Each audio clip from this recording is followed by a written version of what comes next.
Welcome to the TryPod, where we break down the NRL every game, every week from a punting perspective. I'm Jacob Wynn. I have a lot to say about round 24, but we are here to break down round 25. The thing is, I'm off a losing round. We haven't had one of those in probably since June. We went 1-3, and we were 3 tries away from a 4-0 sweep. And that meant that the winning percentage dropped from 59% to 57% in one round this late in the year. So I've got to revisit round 24 for all the talking points, but I've got the scores on the screen. Like, we lose an unders bet. The only way we lose is if we get 6 points scored in the final minute. And of course, the Roosters do score with a minute to go on the sideline. Of course, Walker has been dead-eyed dick this season and only one miss, I think, all year. So of course he drains it from the sideline and we lose by 1.5 points. And then on the Sunday, can I get a try in the last 7 minutes? You might think that's not much time, but like, there is a try scored in the final 5 minutes of every second game. It's like that's right around the 50-50 mark. We had 7 minutes to get a try in a game, and we only needed 3.5 points to get overs. We can't get it. And that's a game where the Knights butchered numerous tries and we lose by 3.5. And then the other losing bet was Warriors first to 20. And look, if you want to tell me you didn't deserve to win that, Dragons had carnage first half and still nearly won, I'll cop that. I'm not saying I should have swept, but given the losses sustained by St. George in that first half, how did they not crack? Like, we've seen teams give up 60 this year. Warriors are at home. That was a disgrace to only score 14 points. I know the Warriors couldn't care less because they won, but how did we not get the back-breaking try late in that game? We did. And then, of course, the one game I get right, we win by a mile with West as an underdog against Manly. So 1-3, it does hurt, and I'll go game by game because there was a lot to talk about. But we've got to break down, of course, 8 matches in round 25. I'll give you the biggest betting factors that you should consider, as well as laying out the ladder implications, of course. I welcome your feedback as always, and I'll include as much as I can. But first, we roll into our round 25 best bets. I've got 4 yet again. I am going Bulldogs plus 6.5 at $1.90, Ladbrokes and Neds down in Melbourne. I just think, still without Hughes, even though I expect Pappenhausen to return, I don't think the Dogs are that far away from Melbourne, and I think they're going to push the Storm to the limit off a couple of bad performances for the Dogs in the last 3 weeks and a disappointing loss last week while Melbourne were heroic, and we'll get to that. I actually still think it's going to be a cracking game Friday night. The Dogs can keep it close.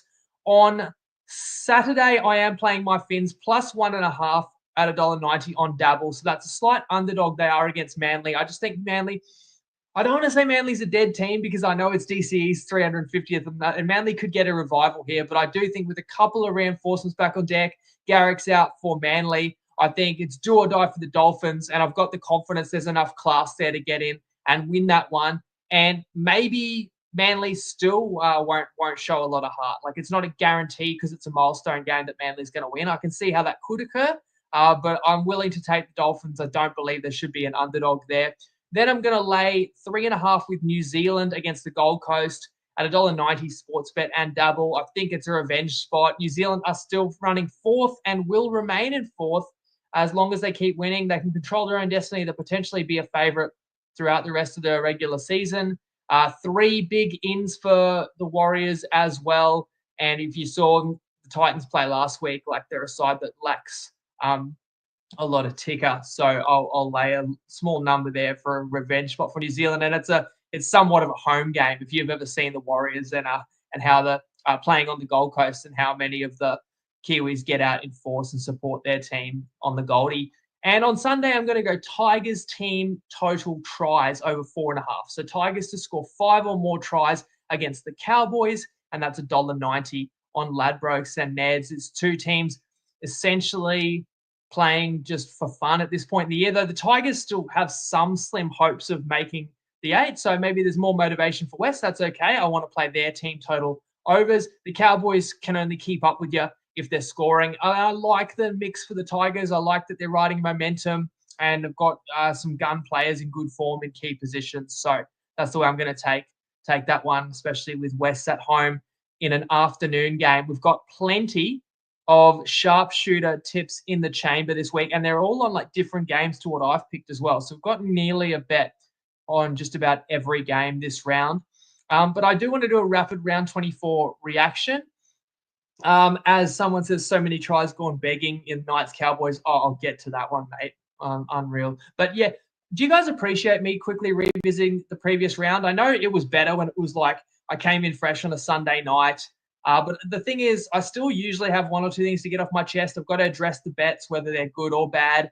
And maybe it helps to remind us all what happened most recently before we dive in. But inevitably, I do spend 10 to 15 minutes of the show dedicated to the round that was. So let me know if you don't mind that sort of in the structure of the pod, because I appreciate your feedback and I appreciate your own highlights and comments about the round that was as well. So let me know your biggest takeaways, because, I mean, this was a hell of a game and a lot of talking points, obviously. Storm 22 beating the Panthers 18 in extra time. The total was 40.5 on Tuesday last week. And we did talk about, do you just simply play unders because, the intensity between these sides. And I heard that the total dropped down to 39.5 by game day. So imagine getting burned by a 4-pointer in extra time when it's 18 all. Look, so many highlight plays, and this was played at an incredible standard. So I don't want to be negative, but I do have to say the way I saw it, I thought Penrith was on top and in control, and they led by 8 or 10 points in the second half. And there was a period, one of the longest periods of the season, where the ball was in play without a single stoppage. So, no score, no error, the ball never went out, right? One of the longest in play. It was like 11 straight sets, and Penrith was getting on top. That's what they love to do. And Penrith was on the attack when Talangi, it's not his fault entirely, although he should have obviously ate it as he was just hit throwing the pass to his outside man. It pops up. It's an intercept the other way for Xavier Coates. I mean, he can do no wrong, right, with try scoring. And that swung the whole game, even though I don't think that didn't put the Storm in front, but it cut the lead to 4 or 2 points. And Melbourne goes on, obviously, to force extra time and ultimately win. And I think without that play, without that mistake, I think Penrith were going to run over Melbourne. I think Penrith wins it by 2 or 3 tries, right? But that changed everything. And, of course, and that's without Pappenhausen or Hughes and in Penrith. I know Yo didn't play either, right? But that's a massive statement win for the Storm. Obviously, in extra time, Cleary kicks the winning field goal, but you get the controversial moment where Grant milks the penalty. So there's been a lot of debate about this. I would say there's 2 different things that we're arguing. And if you heard Nathan Cleary, he rarely pipes up and it complains, but even Cleary sort of argued, right? But Cleary said it. He actually contradicted himself, Nathan. He said, Harry deliberately ran into Leota because he knew he'd get a penalty. And that's right. So if Harry knew he was going to get a penalty by running into Moses, then Moses did the wrong thing. Because if you knew that standing there could give the opponent a penalty, you shouldn't stand there. So are we arguing about the rule, which is you can't have a blocker, or are we arguing about the ruling that the ref got it right or wrong? Because we all saw Harry Grant milked it. We all saw Harry Grant wrapped his arm around Leota. We don't like it. I don't like players taking a dive. But you can't really blame the ref or the bunker, because that is how they rule that these days. And Grant knew it. He knew exactly what he was doing. So, I mean, I don't know. They do tweak rules. It's late in the season. I don't love that rule. But as soon as it happened, I knew, Harry Grant's he saved him there, because I think it's ridiculous that all the other players have to be out of the way, because I think the dummy half should have an option to just pass to somebody who's going to run it. It shouldn't be completely obvious that everyone's cleared out, so it's a field goal attempt. I don't know why you can't just stand still, but they've made that rule with sleepers or blockers, and that's what it is. And Penrith's as good as anyone of sort of gamesmanship and milking rules to get the best of it to go their way. So as much as I wanted Penrith to win this game, anyone would do the same. Any team that was desperate to win would do the same, try and milk a penalty, basically, which is what Harry Grant did. He had to, because Cleary slotted that field goal, so it's game over if that's not called.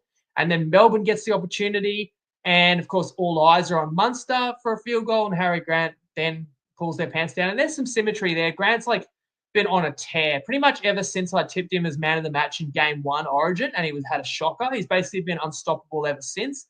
But, of course, Harry Grant's had, 1 or 2 games this year he's directly cost the Storm, like that Manly game where he ran into the field goal kicker. So, bit of redemption there. Massive win for Melbourne. Stings us as well for our minor premiership bet, because that would have really given us good separation with Canberra on the bye. Your comments there. Dogs sounds good. Try scoring games. Looking for big try scoring multis. Sick of Cleary. Moses Blues 7 from now on. And, the Kangaroos team's going to get picked up. I think realistically, Moses and Cleary are going to be on that tour. And yeah, thanks, James. Says he doesn't mind the rapid review. Oh, did I consider either team 1 to 12 for Storm Dogs? I did consider that too, but I think just getting over that key number of 6, I was happy to play the Dogs that way, because we're still seeing games can blow out late, even if they look like they should have been close on paper. We'll move to Friday last week now, where, Dogs Roosters is somewhat of an example of that. But look, Warriors Dragons. So the big story is that, first half, I was on Warriors race to 20. So I never like to see injuries, but obviously when you see 2 Dragons players, and it was Stewart and DeBellin, both gone in to make a tackle in defense, and they head clashed and they both went to sleep. So you've lost 2. And then Hame Sele not long after that. That's 3 forwards. Now, when you lose 3 to a HIA, you do get to enact the 18th man, who was Torrell Sloan. And then I thought, I bet Gutho's got to have to go in the middle. And sure enough, Gutho was playing lock forward in the second half, and Sloan came out and played fullback. But how the Warriors didn't put the Dragons away, you have to say, again, I have misjudged the toughness of this Dragon side. I keep saying, Dragons will fall away this week, they'll fall away this week, and they keep turning up. And it's costing me best bets and winning best bets, right? So, and I think without losing those forwards, I think the Dragons probably win this. And I would say partially shame on New Zealand. Their attack was very plain and very underwhelming. And look, they think they did a great job and they got a gritty win. But you've got to put the opponent away, especially when they lose 3 forwards in the first half. So New Zealand did enough to win, although when Terrell Sloan made that line break with 3 minutes to go, I thought the Dragons were going to pinch this. And honestly, the Dragons deserved to win. So it's a funny one. Dragons deserved that win, but Warriors should have scored 20 points given the circumstances. So I'm sort of salty, but I do also accept I didn't nail the tip. Then Roosters Dogs. I mean, this is just a slap to the face for me, because I said I liked Roosters. I stared at Dogs under 22.5. I think I could only get $1.75. So I do think part of it was just price not available. And I ended up settling on under 42.5. Felt very comfortable about that. And then the Dogs get blown out, and that includes 6 points very late. That really stung me. And the Roosters are red hot. And as a Finns fan, I was really hoping that the Roosters might go down in this one. But the Roosters can beat anyone in the comp right now. And the Doggies got a little bounce back against New Zealand. And now you're starting to think maybe that's just because New Zealand's not too crash hot. And the Doggies got a bit of a reality check. Though I am on Canterbury this week. So I do see a couple of these losses for the Dogs as, as forgivable. And I know that the Dogs have got more to offer than that. Right. Then on Saturday, I would say I missed a trick by not tipping this as the best bet. Like the Sharks line, what was it? 9.5. And they were coming in off a loss. So you knew that they'd be smarting and they're at home. And the Titans had just played really tough 3 weeks in a row, right? Was it the win against the Warriors? And then you should have beaten Penrith.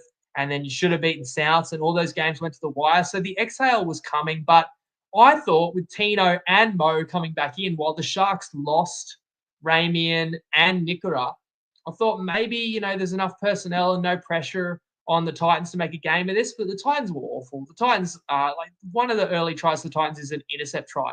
And if they didn't get that, it would have been a blowout even earlier. Anytime the Titans made a mistake or gave away a penalty, you knew Cronulla was going to score. And it was so simple. Cronulla simply 2 or 3 rucks up the middle and then somehow strip the Titans for numbers and score out wide just time after time. And actually, this could have been a 50 or a 60-point win, but the Titans got the final 2 tries in this game. They just happened to, very little care factor, but just throwing the ball around actually produced some points late and made it look like slightly less of a blowout. But they still lost by 32 and were awful. And Cronulla remains under the radar. the Sharks are like $3 or $3.50 to make the top four. I'm going to talk about top four odds, right? The Sharkies are as good a chance as Penrith or New Zealand. Like, it really is a 3-horse race for top four. And I feel like nobody's really looking at the Sharkies, though they did lose Cam McInnes with an ACL. Geez, he's a tough hombre. Played like for the rest of the set, but that is going to be a loss that's felt moving forwards this year and of course next year. Okay, then this one I got to talk about, Broncos Dolphins. Like, this was an awful weekend for me because every game I tipped, like, something went wrong and we lost basically every game by one try. And then the other games where I didn't tip, like, I wanted Penrith to win, so of course they lost in Golden Point, and of course I wanted the Dolphins to win, and I said the only way I'd bet it would be Brisbane, and it was level scores at halftime. And then the Dolphins come out and score first set of the second half and hit the Broncos again soon after that, scoring under the post. And basically, the Dolphins are up 14 points in the second half. And it doesn't matter who you're playing against. Like, you just should never lose when you're up more than 2 converted tries in the second half. And I know earlier in the year, the Dolphins lost a game where they led West at home by 10. That still stings me to this day because the Dolphins might miss the finals by points difference or by 2 points, and you're going to look back at games you had won, and this is the most important game of all. And look, Walsh has not consistently, dominated the competition the way he's capable of arguably for the last 2 years. But of course, he saved his best performance probably in 2 years for Saturday night. And with no man, with no Reynolds, Brisbane needed it. And Walsh had turned the game. I mean, his 40-20 was the turning point for 4 straight Brisbane tries. Look, I loved moving Trey Fuller to fullback and playing Hammer in the centres. I know you're losing what Hammer can do at fullback, but he's still a weapon in the centres, scored the first try. And, of course, Trey Fuller, is a smaller body, really can only play fullback, and I love having that extra threat out there. And this is what I've said about the Dolphins, that I don't have a lot of faith in my team about displaying a heap of toughness. We don't have a lot of cattle in the forwards. We can't defend for a long period of time. Like, Penrith or Melbourne can play an arm wrestle game with you. They can arm wrestle you for 20 or 30 minutes, and they might outscore you 6-0 in that 20 or 30 minutes, but they've also sapped your petrol. The Dolphins are not going in an arm wrestle for 30 minutes with anybody and beating them by a try. The Dolphins need to get hot and score 3 tries against you in 10 minutes, and then the Dolphins will probably give up 1 or 2 in the next 10, but they'll still come out ahead by a try. Like, that's how the Dolphins win. So I knew that, it's a huge momentum type game. The Dolphins harnessed, I thought, enough momentum to win it. But I have to say, as much as I love him and he's one of the best players in the world, the Hammer got burned too many times at centre. He got a bath from Katoni Staggs. Hammer got sucked in multiple times to Walsh. And, you've got to trust your inside man's going to handle Walsh, because Hammer just got sucked in, and then Walsh releases the pass usually to Staggs, and then Hammer couldn't recover. And you'd think someone so athletic, like what you see Stephen Crichton do, he kind of hedges his bets, puts pressure on the inside man, but then recovers and always covers his man.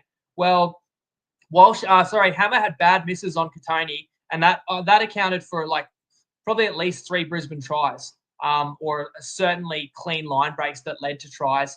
The new halves combination sort of really bared fruit in the second half, especially Benny Hunt and Walters having a hand in one of the tries of the season.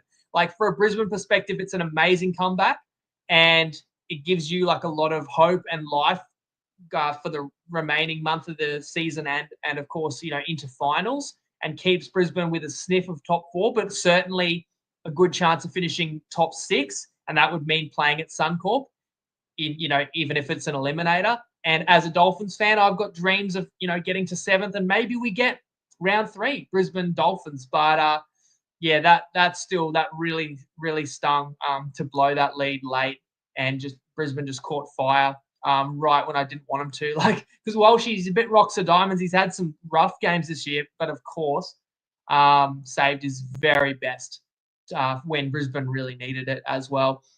I don't have much to say about Rabbitohs Eels. Latrell was a late scratch. Cody Walker did play. Tallis Duncan, awesome. Jai Gray, unreal. And it was anybody's game. And the Rabbitohs, actually, have gone from losing 9 in a row to actually back-to-back wins. So they will avoid the spoon, which is going to sting me because I did tip them for the wooden spoon preseason. For Para, it's sort of meaningless. They're trying to play positive footy for the final month of the year. Yeah, they'd be disappointed they lost, but they'll get over that one. Then on Sunday, we had West Tigers. I took first half line. It wouldn't have mattered, though, if I took full-time line, of course. They were outright winners, 26-12. And that's after the Seagulls scored the first set of the game, like 30 seconds in. Kohler broke about 7 tackles and scored a try, which is not ideal when you've played a first half line, but we still led, I think, 12-6 at the break. Manly are awful. Manly didn't score again until the 79th minute, so Manly was dominated throughout. And West looked great. And as I predicted, that line did crunch in from 4.5 to 2.5, but that was a wrong team favoured game. West, the only question probably going in was Manly's playing for their season. Wests are like a mathematical hope, but off a bye, Wests are still trying hard for Benji, and Wests have more talent than Manly right now, and that's why they won. And then Cowboys Knights, 38-4. It's a blowout win. Like a blowout was very possible when I previewed the game and I played over 45.5, but you usually still get overs in blowouts, and you usually still get 1 or 2 soft tries by the team that gets beaten. Like look at Titans Sharkies. There's nearly 80 points in that game, and somehow the Knights, it's unbelievable how many tries they butchered. What's the fullback's name? Catano. It was a certain try, like 2-on-1 draw and pass, and it was actually an awful pass by Cogger behind him, so he dropped it. Saifidi, all he had to do was put the ball down, and it's just lodged as he's falling between the posts. The Knights had another certain try. It might have also been Saifidi, and he was tackled without the ball, which maybe that's a penalty try, but it was only given a sin bin. Of course, Knights didn't score. Later in the game, the Knights have another 2-on-1, and this time the fullback on debut just leaves it behind, right? And we only needed one more try, of course. Of course, the game I play overs, where I rarely play overs, of course, it's like more butchered tries than you'll ever see. Like it's just a procession of points left on the table. So, yeah, thanks very much. And again, I told you that would take me 15 minutes, and it did. So that's sort of how I saw round 24. But now let's roll into round 25. And it kicks off Thursday night. And it's no grand final rematch, but we'll talk about each and every game anyway. Sometimes you can still find some good bets, though I don't have one in Rabbitohs Dragons. Now, let me just adjust my screen size. You see less of me. You see more lineups. Everyone wins. You've got enough of the teams there. Yeah, Dragons, Rabbitohs. The line is +2.5 or +1.5, depending on where you look. So close to pick 'em in some places, but Rabbitohs are moving into I think the Rabbitohs moved into a 2.5-point favourite, but I wonder if it's bounced back to 1.5 with Latrell remaining out today. So, look, South again. As soon as I said that, they might win the spoon, they've won back-to-back. And last week's win was without Latrell. As I said, he was a late scratch. He remains out. Cody Walker did come back. Hubner is also in this week, and Kaloa Matangi bolsters the pack further. The Dragons, of course, have lost Stewart, DeBellin, and Sele. They were all the Cat 1 HIAs. You tell me who wins this game, as Stephen Gerrard says. Nobody knows. Because I find it hard to pick as well. Murdoch Masilla is getting a start. Laurie is back on the bench. Sloan, who was an activated 18th man last week, is on the bench for this too. Johnston, we all were looking forward to him breaking the record, and Souths issued a warning last weekend, do not storm the field. He still needs 3 tries just to equal the record, and Souths had the bye next week, so it's a little bit of an anticlimax. I'd love to see him do it. You know what I'd love to see? AJ gets a couple this week and breaks it against the Roosters, and Souths beat Roosters and kick them out of the finals. But that could be a bit greedy, but that's wishful thinking from me. But again, this is a tricky game. I don't want to dwell on it for too long. Could the wheels fall off St. George? Yeah, sure. I've been saying that for the last month, and they keep giving maximum effort week in, week out. So I'm not going to take on the Dragons again. If the Dragons were a favourite here, like they were 2 days ago, maybe I'd play Souths, right? But it's a flipped favourite now where the Dragons are an underdog. And I understand why. Souths have got this positive momentum. You look at what Jai Gray's doing there. Tallis Duncan, man, unreal. Filling in at centre, and that's where he'll line up again this week. I just think Souths have got a little bit more polish. than the Dragons. Potentially a little bit more energy for the Souths too, just because they keep getting good players back as opposed to Dragons who are hanging in there and losing guys. But it is a game where there's nothing to lose really for either team. So it's an extra element of unpredictability, I would say. And that makes it harder to back, and that's why I'm going to stay out of it. Although we have a special treat because Benny Howard was able to get a clip to me this week, and he's on this game. Hey TryPod fans, Benny from Benny the Bets, giving you the live TryPod preview tip. This week I'm going with the Dragons under 20.5 team total. I tipped this earlier at 24.5, but I did think the market would slowly bring it down as the week went on, so I had to get on it early. Basically, I think it's going to be a slow track down at a core, heaps of rain down in Sydney. I feel like the Bunnies have been playing really tough the last few weeks. They've kept it into a bit of a grind. And yeah, I just feel like the Dragons will probably accept that sort of type of game as well going down there. I also think the Dragons probably don't have as much to play for anymore, whereas the Bunnies, they're still sort of fighting and wanting to get a few wins as they haven't got too many this season. So, yeah, I think it should be a low-scoring one. And probably pretty close, maybe a golden point sort of winner sort of game. So we'll see. Gamble responsibly. So Benny liking Dragons unders there. I can definitely see that. We move to Friday. This is a cracking doubleheader. It begins in Mudgee. Penrith are a 3.5-point favourite against the Raiders. Now, I warned you a week ago, just because Penrith climbed all the way to 4th, from 17th to 4th, with 9 straight wins and a couple of buys, that didn't lock in that they are going to finish top 4. It was far from secure. And I mentioned this already in the recap, but looking at the odds, Penrith are still the favourite to make the top 4 out of the contending teams, but they're a $2.50 favourite. So a $2.50 favourite means you're more likely than anyone else outside of the top 3, of course. But you're not more likely than not. You're still at worse than a 50-50 chance, So Penrith doesn't control their own destiny. Penrith, $2.50, Warriors about $3, Sharks $3.50. So I use the term three-horse race. Brisbane, ironically, being a horse logo, they're $7. Like, they're not done yet either. And I think Brisbane, very winnable games ahead. Sharks, winnable games and a bye ahead. Warriors, all their games are very winnable. Penrith, best team of those, but the toughest games as well on their remaining slate. And so, of course, all those teams I just mentioned will be cheering for the Raiders on Friday night, who are off the bye. An update that Canberra are $1.75 for the minor premiership after Melbourne's somewhat unexpected win at Penrith. We didn't need that. As I mentioned last week, everybody who's in the top 4 is really motivated to beat Penrith to keep them out of the top 4, because you don't want to play Penrith in week 1 of the finals, right? So there's extra motivation for Canberra, as well as trying to lock in top 2 and potentially a first minor prem since the early 90s. Isaiah Yeo is in the reserves. I do feel it's likely he will play. Tell me in the comments. I've got this feeling that, as Ryan says, it's a sellout Mudgee. Is Isaiah Yeo from Mudgee, or am I getting it mixed up? Is he a Dubbo boy, or you tell me? But either way, it's a very important game. And it just sounded like Yeo was close last week. So that's why I'm sort of sensing that he will definitely join the team this week. Canberra selects the same side that dispatched Manly before a bye week. Remember how numerous times earlier this year I kept saying, man, Canberra's got to be the most tired team. They waited over 3 months before they got their first bye. They waited longer than everyone else, but it's paying dividends now. They get a bye like every 3rd week on the run home to the finals. Might get a bye week in round 27 if they've sewed up the minor prem. They could basically elect to give themselves a bye week and just not play their stars. I wouldn't mind that because they play the Dolphins in round 27.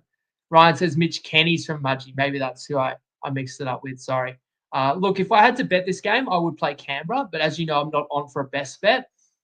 It's not that Penrith lost and so the 9-game winning streak snapped and the momentum is snapped. It's just that, I think the Raiders are ripe for a big one here. Whereas I'm looking at Penrith, they've been on full tilt for over 2 months. It is hard to bring it every single week. As Ryan says, yeah, as Ayo from Dubbo. What does Branko say? Panthers will win, you'll see. Look, if I thought Canberra would win, I'd be on them for a best bet because I could catch 3.5 points. And look, if the line was 4.5, I'd probably play the Raiders.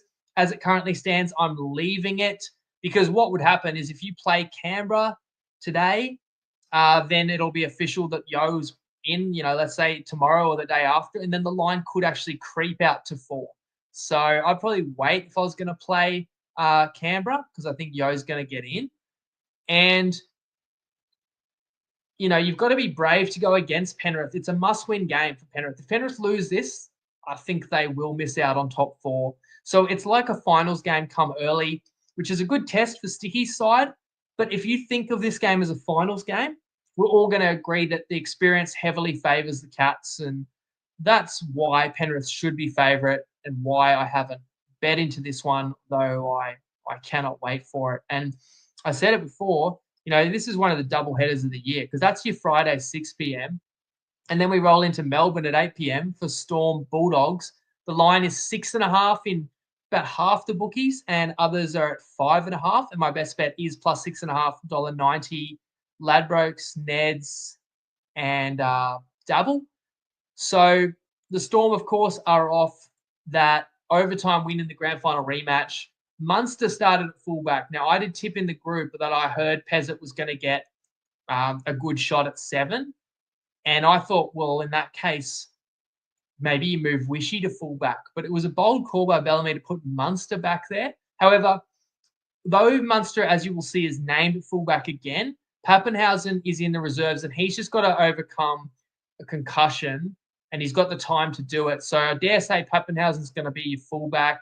The Dogs have no changes from the side that was well beaten by the Chooks, but Tupanua is a shot of returning from a hammy and Montoya from his circumcision. So we'll monitor those. It's a big game for Melbourne to put a bit of separation between second and third and ensure that path to a prelim goes through Melbourne for the home side. But I am going to play the Dogs with this line above 6 because there's still no Jerome Hughes. Now, I know I keep saying that, right? But here's the thing. To me, Melbourne are the clear best side in the comp at full strength. But when you're missing your Dally M medalist, yes, Melbourne might still be the best team in the comp even without Hughes, but it brings Melbourne closer to the pack. I don't think the line should be over a converted try.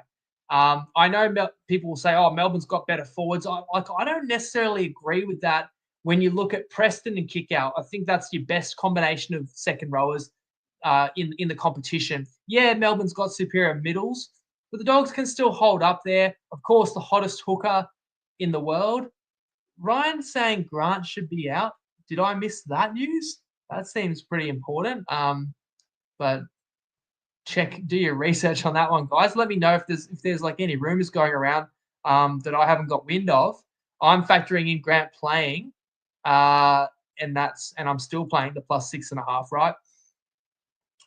So yeah, you give the Storm the edge with middle forwards, but I would say the Dogs have the better back line, considering there are still key outside backs who are on long sideline stints for the Storm. So yeah, what it boils down to is Melbourne should be a favourite. I thought the line would be 5.5.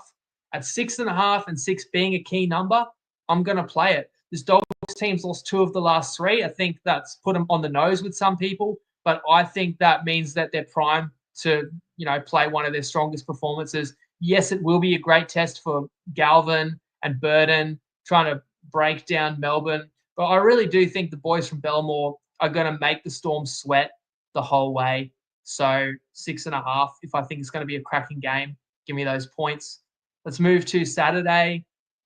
Manly against the Dolphins, a big game, and of course, especially for me, given that my team is, on the slide and on the precipice, really, and it's essentially a pick'em game.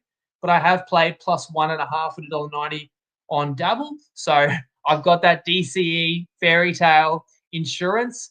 If it was a 1-point win for Manly, I still wouldn't be happy, to be honest, because the Finns need the win here. But let's talk about Manly.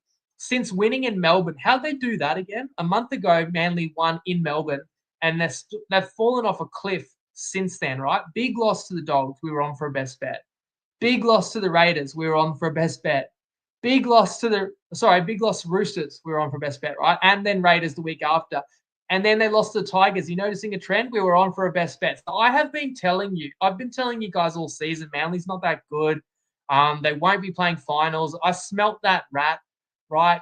But having said all that, and I'm against Manly again, it will be at least 5 straight weeks with fading them. I know it's DC's 350, and I know that struggling sides can still step up for a big occasion. I'm very concerned that could happen. I'm not going to be shocked if the Dolphins lose this, right? Like I can see at Brookie, Manly gets up for this because DC is a club legend. But Garrick is out. Gerbo's probably out for the season. The Finns get back Kalfusi and Molo. That's experience and muscle. Hammer is named at fullback because Fianai is in at centre, but I don't know. Fuller on the bench, I don't know what he does there. I reckon the Dolphins will go again with Fuller at fullback and Hammer in the centres potentially, even with those defensive deficiencies. I still like that makeup. And look, the Dolphins could be a bit deflated. They blew an almighty opportunity. Like you're playing your biggest rival, your big brother. You're up 14 points in the second half. You've just scored a couple like 14 points in 8 minutes or whatever. And then you capitulate, give up 4 straight tries in about, I think at one stage Brisbane scored 3 tries in 6 minutes or something like that. I could understand the Finns being in shock, right? But what I will fall back to is the Finns are too good to go out for the rest of the year with a whimper. The Finns deserve to play finals footy, and a win will actually put the Dolphins back in the finals frame, albeit maybe momentarily.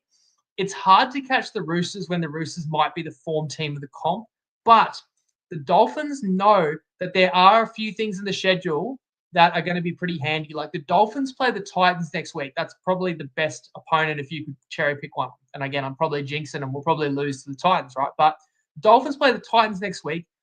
The Roosters play the Storm in Melbourne. So you couldn't ask for a tougher game for the Roosters.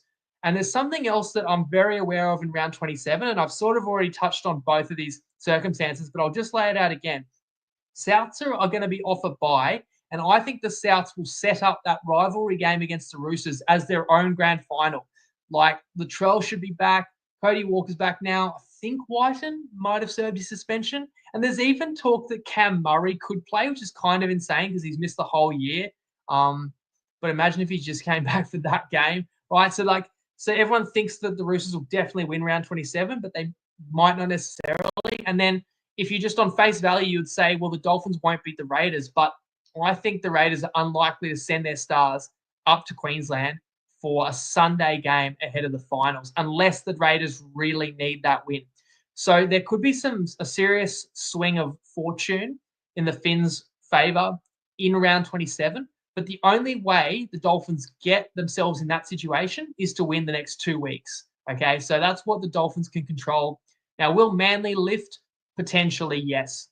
I'm not expecting Manly to roll over here, but things have gone a bit sour too. Like deep down, are the Manly players' hearts really in this? You'd say you want to lift for DCE, but it is the same guy that said I want to leave, earlier this year, which has somewhat derailed the seasons. And as much as Manly might want to win, Turbo is 80% speed at best. Gerbo is the heart and soul of the team. He hasn't been good this year, and he's missing Ola Kawatu, who's probably their best player outside of a healthy Turbo. He's out. Garrick's the goal kicker and has been pretty good this year, right? So it's not that I'm saying the Dolphins can't lose, but I feel a good amount of confidence that with the speed and sharpness of Katoa, Hammer, Avarillo, Fuller, Nicarima, Marshall King, the way Donohue's ball playing, that I like the Finns' chances, and I'm getting them as an underdog as well. But I do think that the Dolphins will win the game. I'm saying they win it 60% of the time, right? I'm not saying it's a sure thing. And I'm a Finns fan, so, factor that in. I don't tell you I'm confident every week, though. Like, I wasn't really confident the last 2 weeks, and I got my heart broken last week especially. Let's move. Oh, sorry. There's a play on this game in addition to mine, and it's from The Undertaker. So once again, he's weighing in with the best bet. He won last week, fading his own Sea Eagles. So let's listen to which side of the equation he falls on. G'day guys, Matty here, in a bit of form of 3 consecutive wins. Want to keep it going to finish the year strong. I'm going to actually go a try scorer for my bet of the week. I haven't done one this year, we'll have our first. It'll be on my guy, Tolu Cooler for Manly, $2.20 on TAB. Been a miserable experience being a Manly supporter the last month. Not much to cheer about, not much to smile about, but this guy's been about the only ray of light we've had to enjoy. Cooler's actually scored 8 consecutive tries at Brookie Oval, so he loves scoring there. He's actually loves scoring everywhere. He's just scoring every week. $2.20 jumps off the page for me, so on a tight week of lines, let's just go some value there. Good luck. So Undertaker is backing a man on his own team this week. Look, Kohler's a dead set superstar, and like that try he scored last week was pretty special. I can't deny that. Let's move to Saturday later. This is later Saturday night, or Saturday sort of twilight game. Titans Warriors at Seabus. The line is -3.5, and that's the play I'm on. I'm laying it at $1.90. Again, dabble, and it's on Ladbrokes and Neds as well. And the Titans were pea-hearted in the Shire. I missed a good play there, but again, I thought you're adding Tino, you're adding Mo, you might add some spirit. Evidently not. Now Jolliffe is out. Cleese Haas returns and he goes to the bench, and Brian Kelly is back and into the centres. Warriors, again, you have to say they were underwhelming, but they won ugly. From their perspective, that was all that was required. The Warriors control their top 4 destiny. Like, nobody really thinks much of the Warriors, and it's not necessarily disrespect. It's obviously because you lost your 2 form players in Barnett, followed by Metcalf. So people probably think that that New Zealand's not going to trouble anybody in the finals. But look, get yourself into the top 4.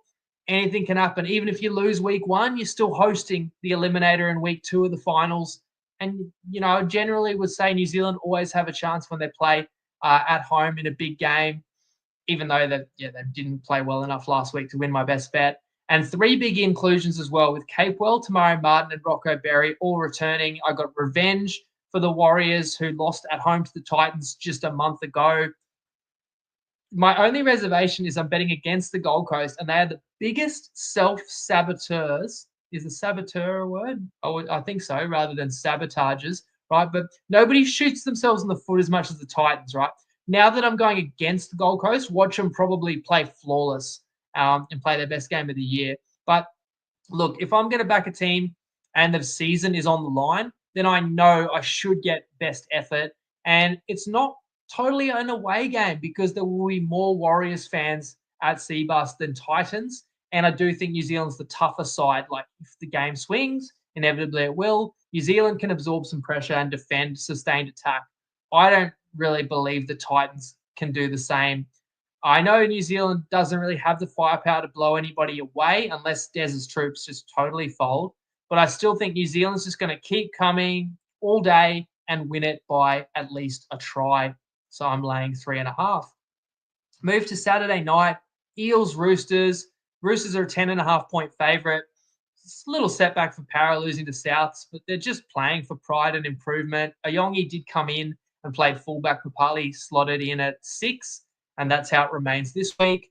The Roosters are red hot. They do lose Tupou. Everyone's talking about Coates and what a weapon he is in the air. Tupou's pretty much the same. It's like a little bit of a cheat code. You get to 5th tackle, and if you can put a bomb, and not even necessarily like a traditional bomb, but just any sort of little chip kick on the money for the left winger, nobody can get above Tupou, and you can't tackle someone in the air. So it's pretty unstoppable. However, say all that to then say Tupou is out this week. Wong does come back from concussion. I'm not getting in front of the Roosters. They've worked hard to get themselves into the top 8. They won't want to relinquish that spot, especially knowing that they have to go down to Melbourne next week. You've got to make sure you win this one that's winnable, because if the Roosters play their best footy, they'll win this week. If the Roosters play their best footy in Melbourne, they could still lose, right? So you've got to take care of business in these sort of spots. But the bookies are well aware that the chooks are clicking. They see the class all over the park for the tricolours. That's why this line is double digits, So I don't think I'm getting value if I lay -10.5. I look at Para. I think Brown is a bit wasted at centre, but it's still better than leaving him out. I've talked about the young fullback at 5'8". I've got class in players like Moses and Lomax, and they both want to stamp their kangaroo tickets as well. And yes, the Roosters have the better forward pack, and that's why they're a double-digit favourite. And they should run over Riles' men. But again, the line's just a little bit too rich for me. I predict the Roosters win pretty comfortably. As a Finns fan, I'll be cheering for the Chooks to slip up against the Eels. Not too confident, but Padonis does have a play on this game. So let's listen to how he sees it. G'day guys, Padonis here. Hope you're all safe and well. Had the week off last week. Couldn't get a video out in time, but we're back for round 25. We're sitting at a 15-5, 75% clip on the live show so far, which is a fantastic to date. So hopefully we can keep it going with a few rounds left in the regular season. We're going to take an underdog this week that not many people are going to favour, and that's going to be the Parramatta Eels at plus 10.5, and that's $1.83 on Sportsbet. Just think this is a classic case of two teams in perceived opposite directions where the market gap is a little bit too big. I think it's also a classic environment, situational spot for the Roosters coming off consecutive big games where they had to win to keep finals going. They finally got over the hump. They're looking like finals are likely. They're not all the way there yet, which is why that the market sort of favoured them a little bit too heavily in a must-win scenario for the Roosters. But looking ahead to next week, they've got the Melbourne Storm on the docket. So I think this could be a little bit of a flat spot for them on what was their best performance of the season last week against the Bulldogs. And Parramatta Eels, we know that they've been showing commitment and fight under Riles, especially this last month. Only look back a fortnight ago, they were a 9.5-point underdog against Melbourne. So are we really ready to say that the Roosters are better than Melbourne without Hughes in the side? I don't think so. I think Parramatta put up a fight here. They're going to give it their all.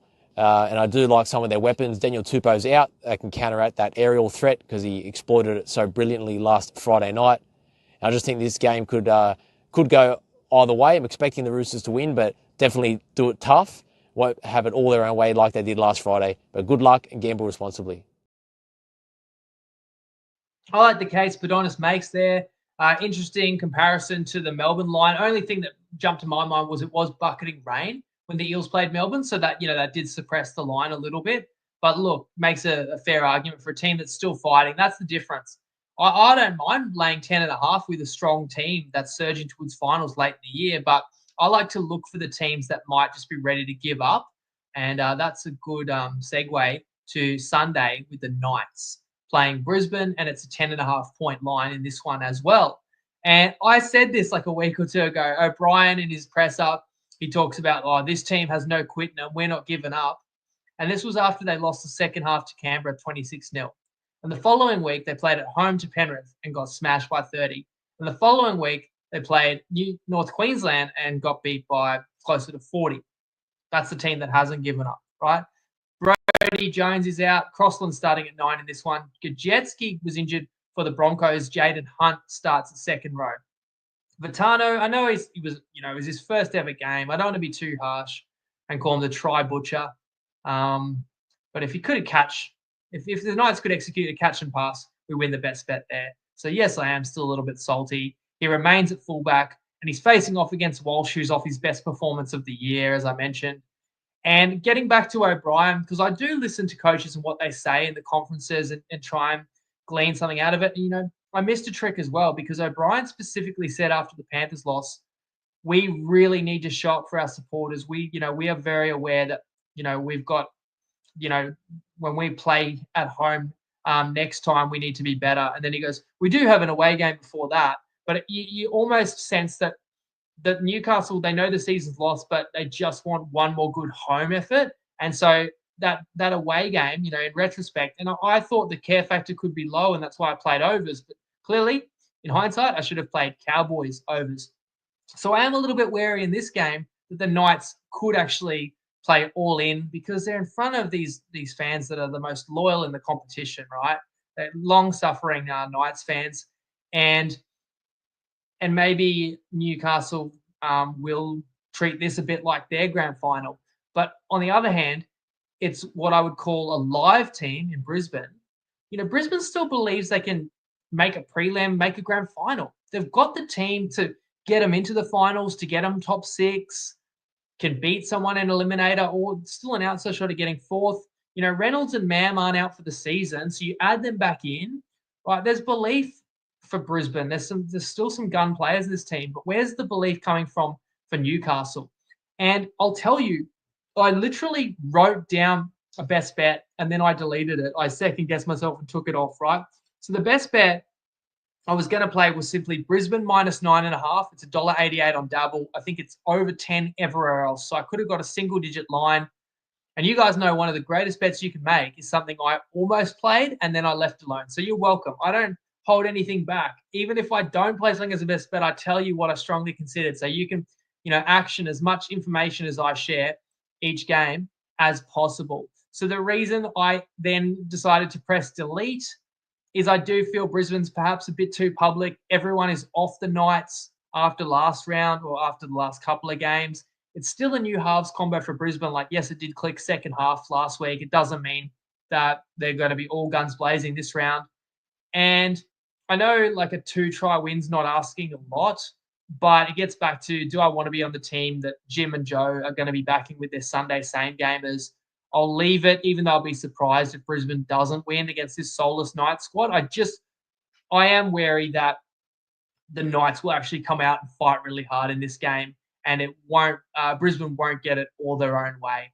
That's why I left it. But just because I left it alone, you don't have to. If you're looking at this game and you see there's no other scenario than a Brisbane big win, 9.5 still available on Dabble, and that leaves us just one game to cover.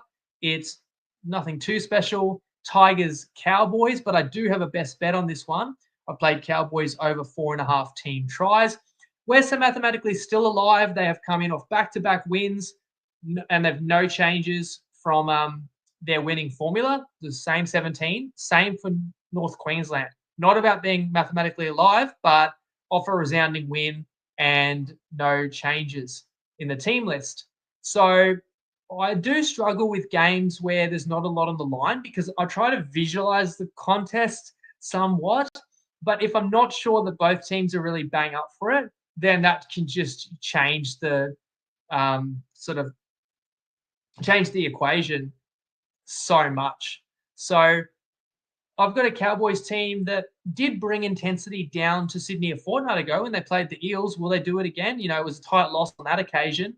I don't know whether the Cowboys, are going to fight hard and bring it in this one. Whereas for West, you would feel there's a genuine spring in the step. And what I like about the Tigers and why I have played them to score 5 or more tries is they've got serious, slick points of attack. Since Buller came back in, he's a real threat. Dewey at 7, I love that. You got Fainu on the bench. You got sort of like the offload ability. You got multiple sets of brothers in the team. They sort of know what each other's thinking. You got Luai is a bit more freed up. Appy is in there as well. So I told you like a week ago, I thought they would beat Manly. They're riding momentum, which does matter at this time of year. That's why I like West. And then why I like overs is because there's not that much at stake, even though mathematically Tigers want to win. But there's not much at stake for Cowboys. So you sort of feel they'll play some free-flowing footy. And the Cowboys game should have gone over last week. The only reason it didn't was the ineptitude of the Knights. It's a day game. I don't see this finishing 18-16. I think it's going to be closer to 28-26 to somebody, So the only way the Cowboys keep this close is their scoring. But I don't really trust the Cowboys' defense. So I have I've played over 4.5 tries for the Tigers. Benny Williamson did not have time to send in a best bet, but he did, or he didn't have time to record a clip, but he did send me a tip. So we will count this as an official tip, and I'm going to read it for Benny. So this is Benny Williamson's words. His best bet is Buller at $3.10, anytime try scorer. He says career strike rate 1 in 3. And also scoring 1 in 3 this season. All right, well, you're getting $3.10. But he likes this matchup, and an 80% strike rate against the Cowboys, has scored in 4 of 5, including both times they played at Leichhardt. So, you're seeing that Benny suggesting he has increased levels of success against this opponent. And the fact that I like the Tigers and overs, I definitely like the way Benny sees that, and I'm glad that he's on that line of thinking as well. As Colt says, Dewey looks elite playing in the halves. Great and slotting in it. Yeah, and he's a big body. I'll leave you with this. I've been thinking a little bit about, this is like really kind of weird, but if you could make a rugby league team 1 to 13 and it was all clones of one person, who would be the best team? And if you did it all time, I defy anybody to pick a team that beats 13 Greg Inglis's.